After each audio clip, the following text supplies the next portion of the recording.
Student, आज हम शुरू कर रहे हैं एक्सेल की रिवीजन वीडियो। एक्सेल की रिवीजन वीडियो में देखेंगे एक्सेल क्या चीज है, तो उसके कौन कौन से क्वेश्चन जो हैं आ सकते हैं, या रिवीजन में हम देखेंगे क्या शॉर्टकट हैं, कौन से टैब हैं, तो उसके बारे में।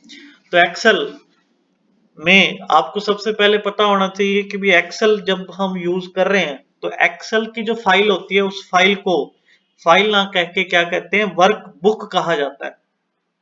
तो एक्सेल की फाइल वर्कबुक होती है, एमएस वर्ड की फाइल डॉक्यूमेंट फाइल कहलाती है। ठीक है जी। दूसरी बात, जब हम एक्सेल में कोई भी काम करते हैं तो एक्सेल में किया गया काम कहां पर होता है, वो एक शीट पर होता है। तो आपके सामने ये शीट है, ये आपको पता ही है। तो एक्सेल के अंदर कितनी शीट बाय डिफॉल्ट होती हैं? 3 शीट्स जो होती हैं वो बाय डिफॉल्ट अवेलेबल होती हैं जब भी हम एक्सेल की एक वर्कबुक यानी कि फाइल नई क्रिएट करते हैं। और शीट्स की संख्या को हम अपनी मर्जी से बढ़ा भी सकते हैं और कम भी कर सकते हैं, ये भी आपको बताया गया। तो बाय डिफॉल्ट 3 शीट्स हैं और एक्सेल की फाइल को वर्कबुक कहा जाता है। ये चीज आपको ध्यान रखनी है। शीट को इंक्रीज या डिक्रीज किया जा सकता है। फिर आपको बताया गया था ये जो हमारे पास ई एफ जी, जिनको मैं सिंगल सिंगल सेलेक्ट कर रहा हूं, ये कॉलम कहलाता है। और फिर उसके बाद ये जो चीज है, ये 4 5 6 इस तरह से जो मैं एक लाइन पूरी ले रहा हूं, इसे रो कहा जाता है। और जब हम रो और कॉलम के कॉम्बिनेशन एक बॉक्स यानी कि सिलेक्ट करते जहां एक वैल्यू लिखी जाती है कुछ भी, तो उसे क्या कहा जाता है, सेल कहा जाता है। तो रो कॉलम और सेल। तो शीट के बाद रो कॉलम सेल आपने देखा, उससे पहले वर्कबुक जो है एक्सेल की फाइल। अब ध्यान देने वाली बात यह है कि एक्सेल की जो शीट है उस एक शीट में कितनी नंबर ऑफ रोज कितनी होती हैं। तो आप देखें यहां पर मैंने आपको स्क्रीन में लास्ट रो पर लेके जाके दिखाया है, तो इसे भी नोट कर ले। 10,48,576 76 जो रो हैं एक शीट पर अवेलेबल होती हैं।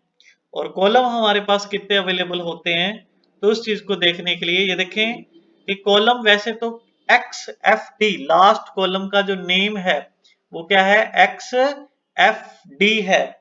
लेकिन अगर हमसे संख्या पूछी जाती है तो वो संख्या कितनी है लास्ट कॉलम की, 16,384 84, ये लास्ट कॉलम की संख्या है। इसको भी नोट कर लें।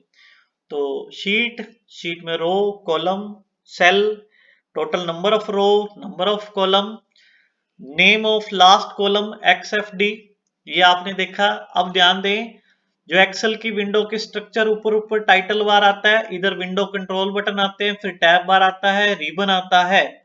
रिबन के बाद एमएस वर्ड में रूलर आता था, लेकिन एक्सेल के अंदर ये हमारे पास फॉर्मूला बार है, जिसके एक तरफ नेम बॉक्स आता है और बाकी जो पोर्शन है वो फॉर्मूला बार कहलाता है रिबन के जस्ट बाद। और फिर उसके बाद ये शीट है, ये शीट की हेडिंग्स हैं जिसमें कॉलम नेम रो नंबर दिए गए हैं, और ये सेल हैं और ये शीट है।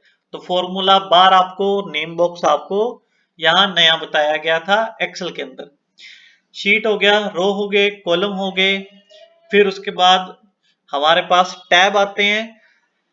एमएस वर्ड की तरह ही यहाँ पर भी टैब अवेलेबल हैं। लगभग जो टैब है वो सिमिलर हैं वर्ड की तरह, लेकिन कुछ टैब जिसमें से एक फॉर्मूला टैब एक्सेल में अलग है और एक डाटा टैब जो है वो अलग है। बाकी लगभग सिमिलर हैं जो हमने एमएस वर्ड में किए थे। मैं फिर बता दूं, ये ऑफिस 7 है तो इसका ऑफिस बटन आता है। ऑफिस 2010 में ऑफिस बटन ना आके यहाँ पर क्या आता है, फाइल बटन आता है, फाइल सॉरी टैब आता है। ठीक है। प्रीवियस जो एमएस वर्ड की first second third fourth video में आपको मैंने ऑफिस 10 का वो फाइल टैब दिखाया था। ठीक है। तो फाइल टैब यहां पर भी होता है जिसे ऑफिस बटन यहां कहा गया है। अब चलते हैं हम होम टैब की तरफ, होम टैब में देखें जो ऑप्शन मैंने प्रीवियस वीडियो एमएस वर्ड में करवा चुका हूं, तो उनको नहीं दोहराऊंगा, सिर्फ उनके नाम लूंगा और बाकी जो ऑप्शन होंगे उनको रिवीजन के ब्याह पर थोड़ा फास्टली लेते हुए आपको करके दिखा दूंगा। तो यहाँ हमारे पास पहले क्लिप बोर्ड जो ग्रुप है उसमें cut copy paste format painter same है।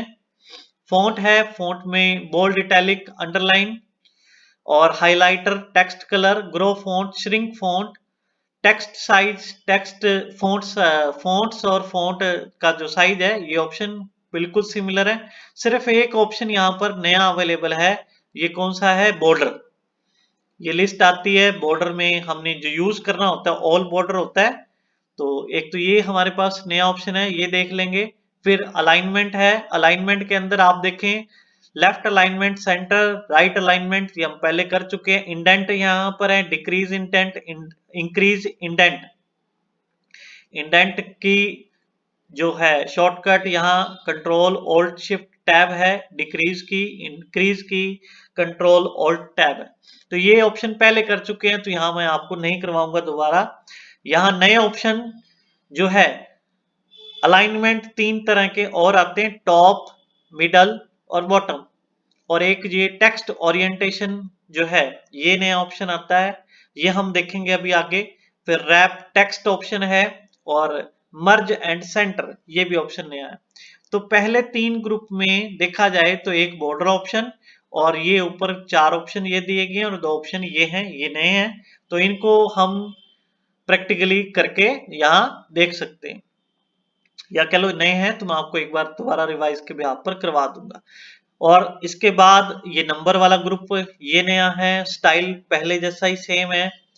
ये सेल्स ग्रुप है ये नया है, और उसके बाद ये हमारे पास एडिटिंग जो ग्रुप है वो यहाँ पर नया दिया गया है। लेकिन इसमें भी ये फाइंड, रिप्लेस और गो टू ऑप्शन ये सिमिलर हैं। इसमें सॉर्ट एंड फिल्टर ये नया है और ऑटो सम ये कुछ चीजें हैं। तो अब चलते हैं एक्सेल के जो नए ऑप्शन है उनको करने के लिए। इसके लिए मैंने छोटी सी एक टेबल बना लेता हूं। मैंने नेम लिया, फिर उसके बाद यहाँ रोल नंबर ले लिया और यहाँ क्लास ले लिया, यहाँ Hindi, English, math, science, total और परसेंटेज ये ऑप्शन ले लिए। नेम में यहाँ राम, करण, जीत, प्रीत, मोहन ये दे दिए। तो यहाँ हम चलते हैं मार्क्स पर, तो मार्क्स कुछ भी मैंने एंटर कर दिए। आप सबको याद भी आ रहा होगा, ये चीजें आप सबने की हुई हैं।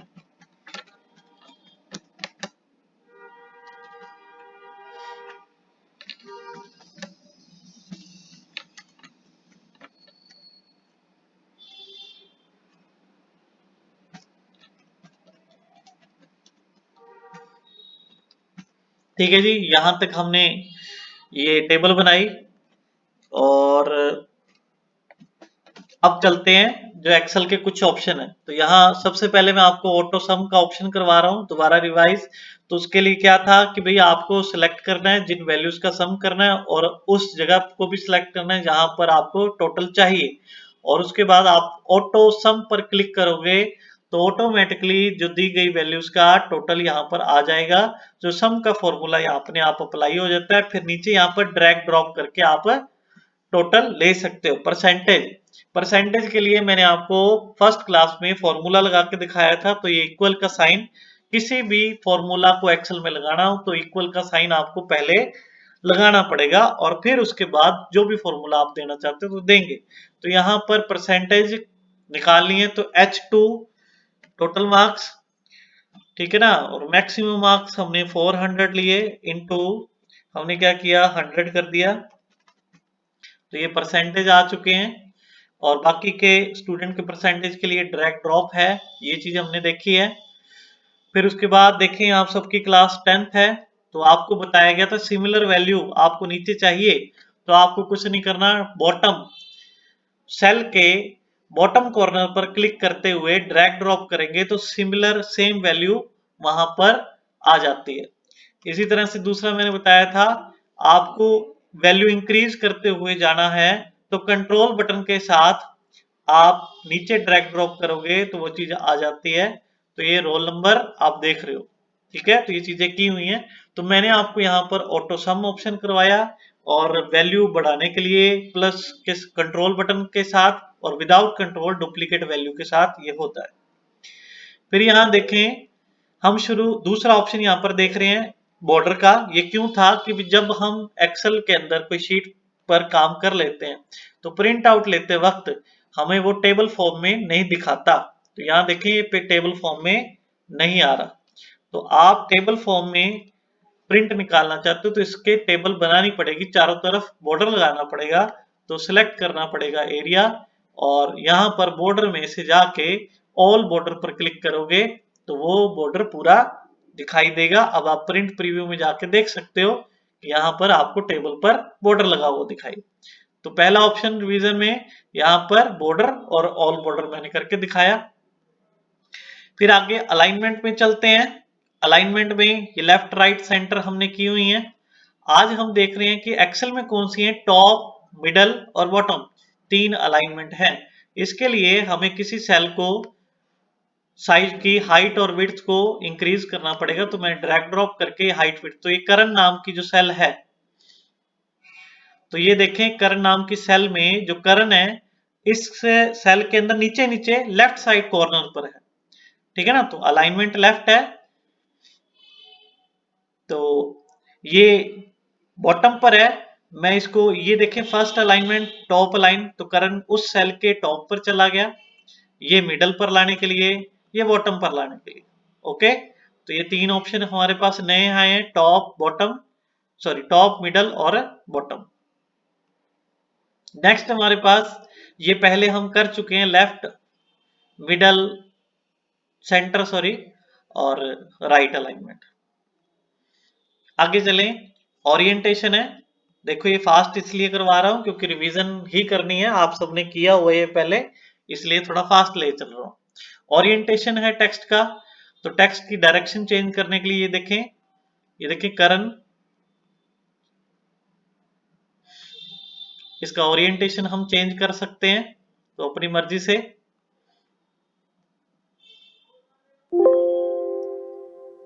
ठीक है, तो ओरिएंटेशन के लिए आपको ओरिएंटेशन में यहाँ एक फॉर्मेट सेल अलाइनमेंट है, तो यहां से भी ओरिएंटेशन इसका आप चेंज कर सकते हो। बिल्कुल पहले जैसा लेना है तो इस टेक्स्ट की लाइन 90 पर सॉरी 0 पर ले लेंगे।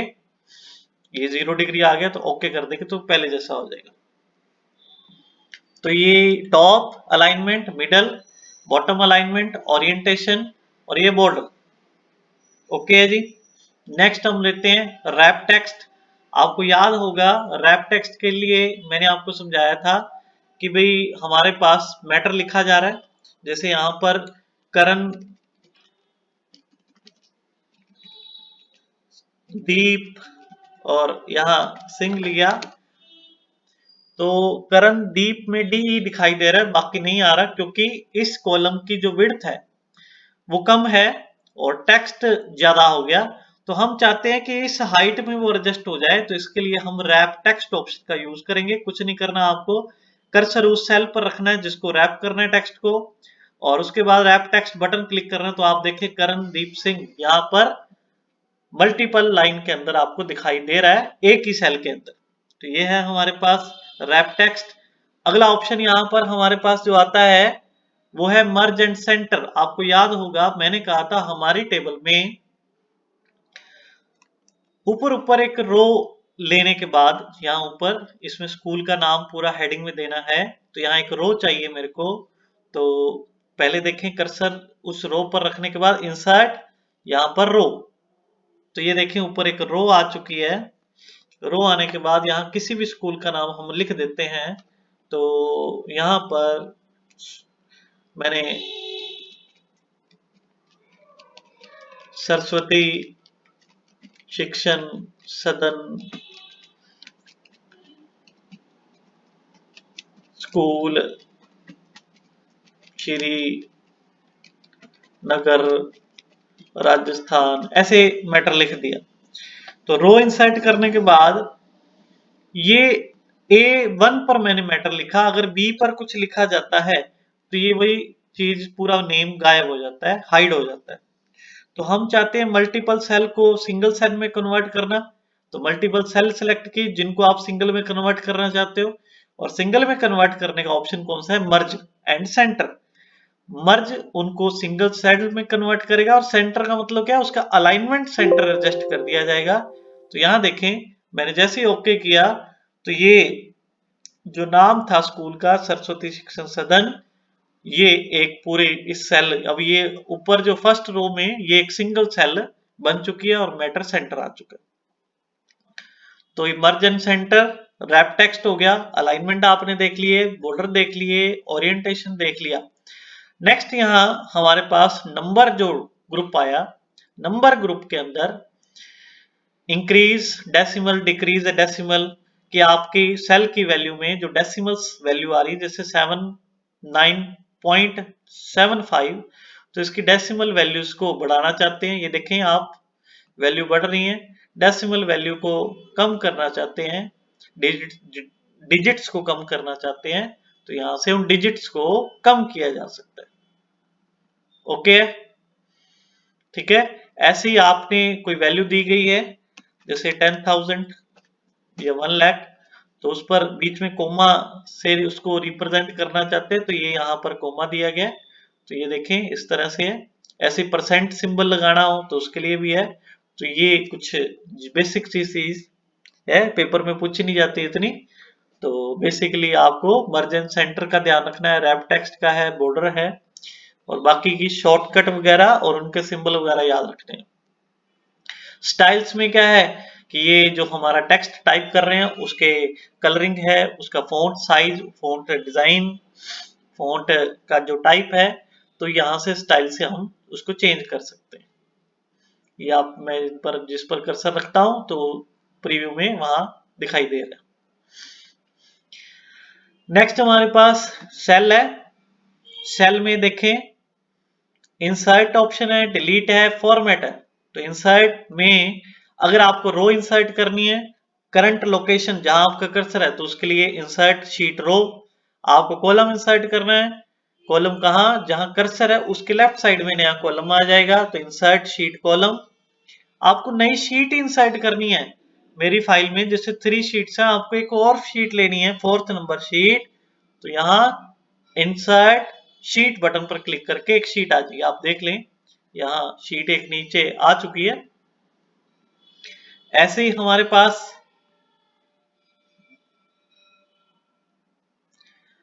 इंसर्ट में जो अगला ऑप्शन है सेल, कि सिंगल सेल इंसर्ट करनी हो तो उसके लिए है डिलीट ऑप्शन। डिलीट में करंट जो सेल है उसको डिलीट करना हो, पूरी रो को डिलीट करना हो, पूरे कॉलम को डिलीट करना हो, पूरी शीट को डिलीट करना हो, तो इन 4 ऑप्शन यहाँ दिए गए हैं। तो चारों इंसर्ट में ऑप्शन है, row insert, column insert, sheet insert, cell insert.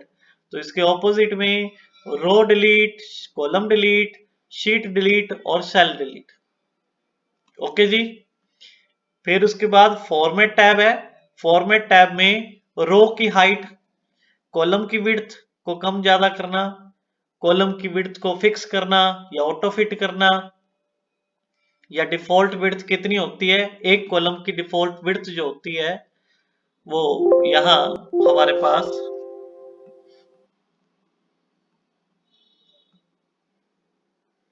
8.11 है। तो इस तरह के ऑप्शन है। तो कॉलम की विड्थ आप यहाँ वैल्यू देके सेट कर सकते हो, रो की हाइट आप देके सेट कर सकते हो। मैंने अब जैसे अभी ये रो की हाइट पहले बढ़ाई थी ना, ये हाइट यहाँ से ड्रैग ड्रॉप करके भी वही काम कर सकते हैं, और उस फॉर्मेट ऑप्शन से जाके भी आप वही काम कर सकते हो। ऑटो सम हम कर चुके हैं। नेक्स्ट यहाँ पर जो हमारे यूज का ऑप्शन देखने वाला है, सॉर्ट था। सॉर्ट में असेंडिंग डिसेंडिंग है। सॉर्ट ऑप्शन के अंदर असेंडिंग और डिसेंडिंग ऑप्शन आता है। ये मेरी फाइल के जो नेम हैं राम, करण, जीत, उनको आप अरेंज करना चाहते हो, जैसे मैं स्टार्टिंग में ले आता हूं इसको पोजीशन में। हाँ, तो ये मेरी राम, करणजीत, प्रीत, मोहन है, तो इसको नेम वाइज सॉर्ट करना है, तो आपको बताया गया था। तो यहाँ सॉर्ट में रिकॉर्डर के कारण ये क्लिक नहीं हो पा रहा है।